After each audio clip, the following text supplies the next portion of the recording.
I realized to myself, not because you grow poor and you grow in mud, you must remain in mud. Today I'm interviewing Miss Jean Campbell at Buxton Market. Yeah. July 25th, 2016. Miss Jean to me is the market queen.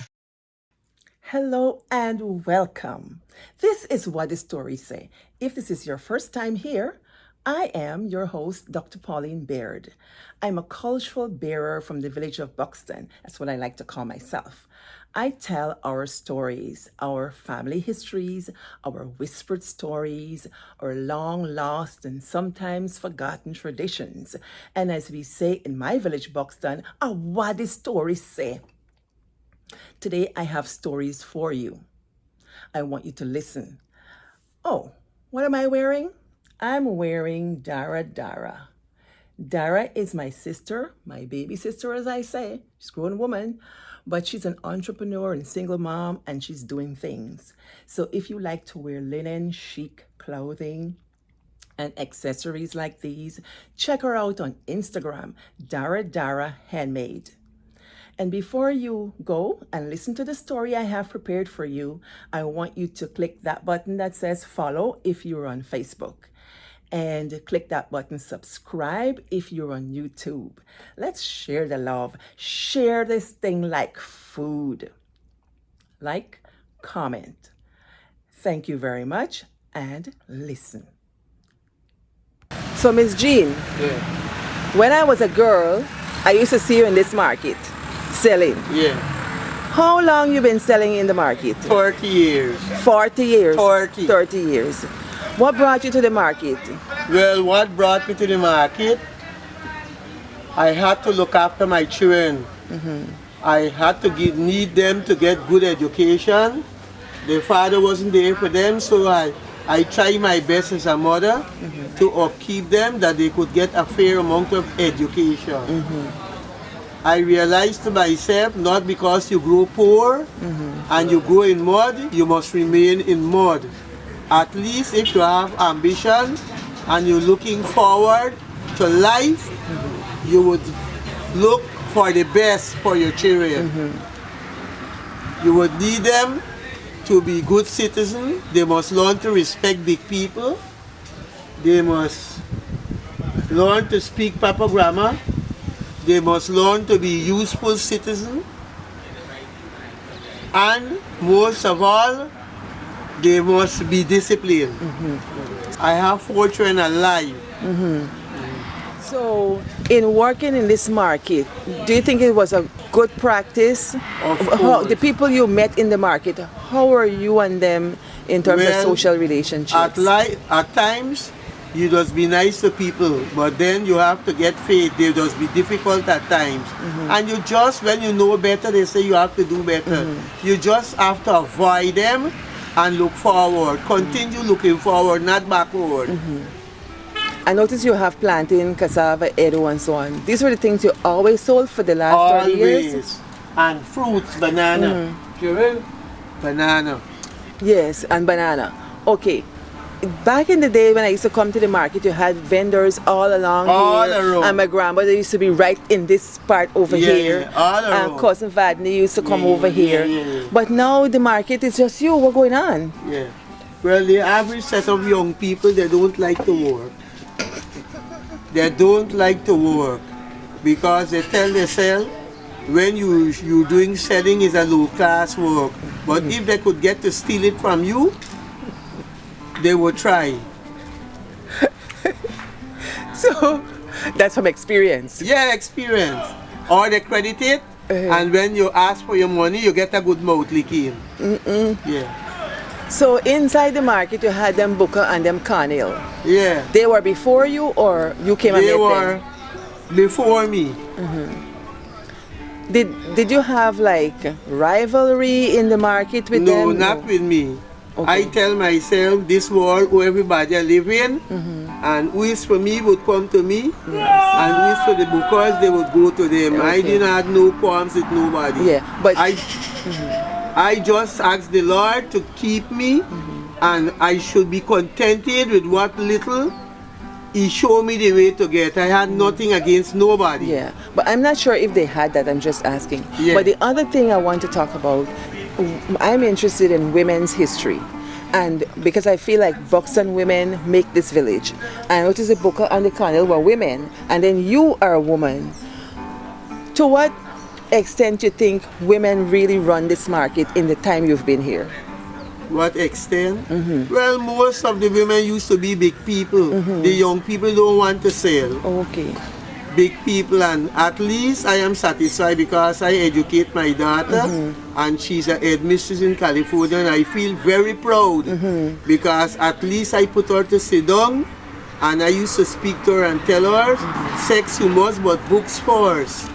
And when you're a qualified woman, men just respect you because you're not living on your fresh. You're doing something that is worthwhile by paying attention to your books, something that would be beneficial to you later days to come.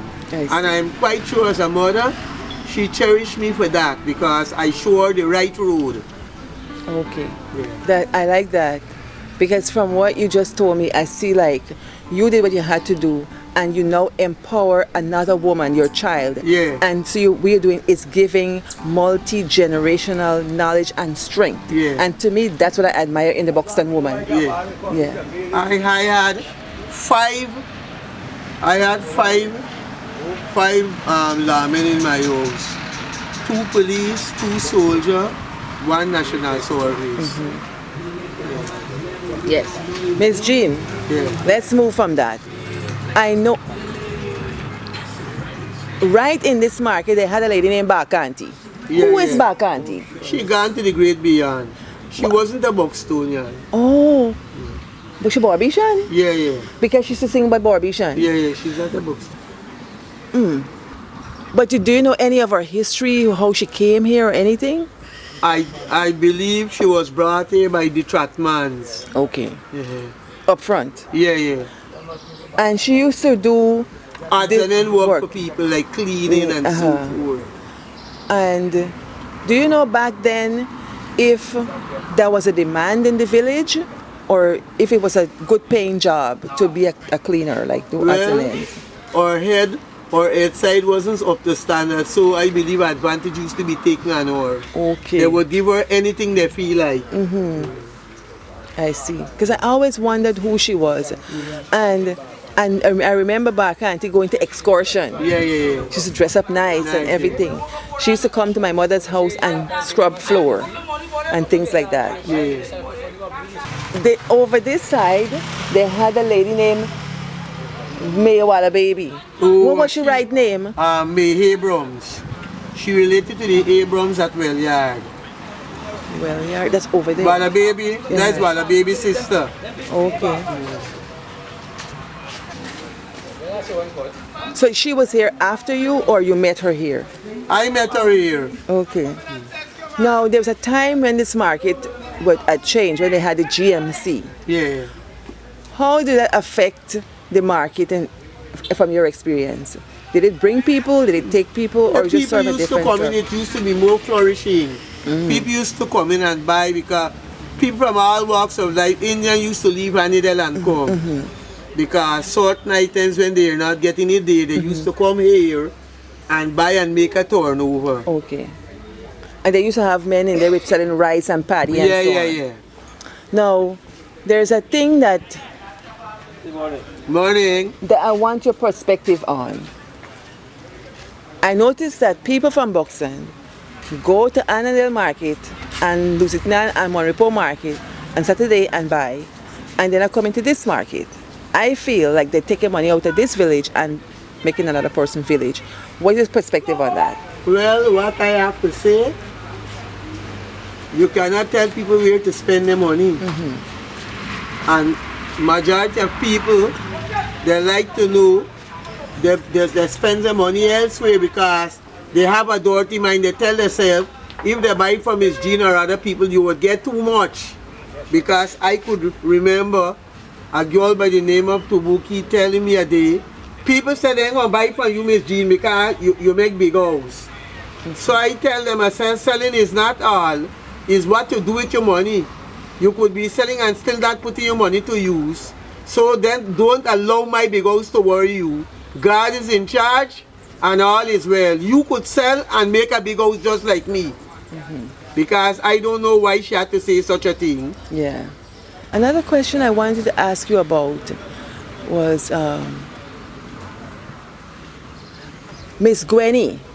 Miss Gwenny was the market, the fish was the mother vendor. for the market. She was the mother for the market? Yes, Why I you got say to so? tell you, my mother, Miss Gwenny always helping out people. Yes. I always remember her fondly. Yeah. Scraping your fish and all that stuff. Did you know there was a fish co-op? Miss G, once ago, not shelling, she didn't want to sell it and dress. So you're part of Penny Bank. Yeah. Is it worthwhile going into Penny Bank? What's it do for you? Well, at the end of the year, as a big person, you were able to buy your little things, your little Christmas thing, your little carpet, and nice up yourself. So that's where you save it towards. Yeah, How about box? Well, I still doing that. Tell me about box. What is box? How you just do it? But how others do it? Yes, how others do it. Or how people just throw box? How people are strong. Well, box is like a commitment. When you think you get your little extra money that you could buy a load and make a turnover.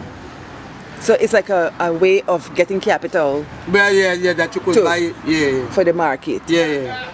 How often you throw box? A daily or weekly, monthly? Weekly. Among market sellers or just anybody? Market sellers, like you said. Does box go wrong? Nah. How so? When you have genuine people, it don't go wrong. Okay. So how many people in your box? Like how many? It's just 3 of us. 3. Okay. So, and how long this box been going? Like 2 years? Just for a month. For a month. And then after the month you start over. Yeah. And then does new people come in the box or No, same old people. Wait, you said no. No, some people troublesome. So once you get a secure group, you stick with them. Yeah. All right. So anybody ever sue anybody for box money? No. You ever heard that in the village? Yes, when I was small, but since I get big and I doing it, I never had a problem. Yeah. You said when you were small. Do young people throw box? Or Yes.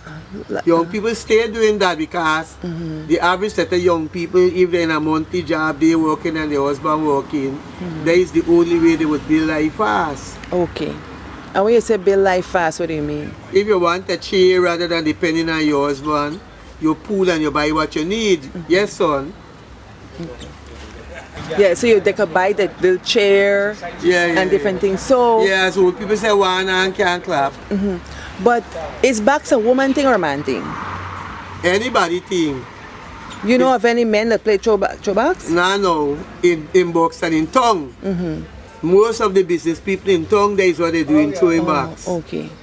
But why is it mostly a woman thing in Buxton? What do you think? Yeah, why women doing it? Mostly in Buxton. Why is it mostly Because women? sometimes the men, they don't pull their weight. And rather than depending on them, you get your little secret saving and you buy what you need and make yourself a woman, make yourself comfortable. Would you advise future women of Buxton to be independent and throw the thing like box? That's right. Why? Yeah, because it is not a good thing to be depending on men. When you're depending on people, at least sometimes you just aim for a great fall, because when they promise you, so, well, girl, next week you won't get this money, next week is a sad story. But when you're doing your thing on your own, you're always comfortable. Thank you very much, Miss Jean. That's valuable advice and knowledge for women. Yeah. Thank you very much.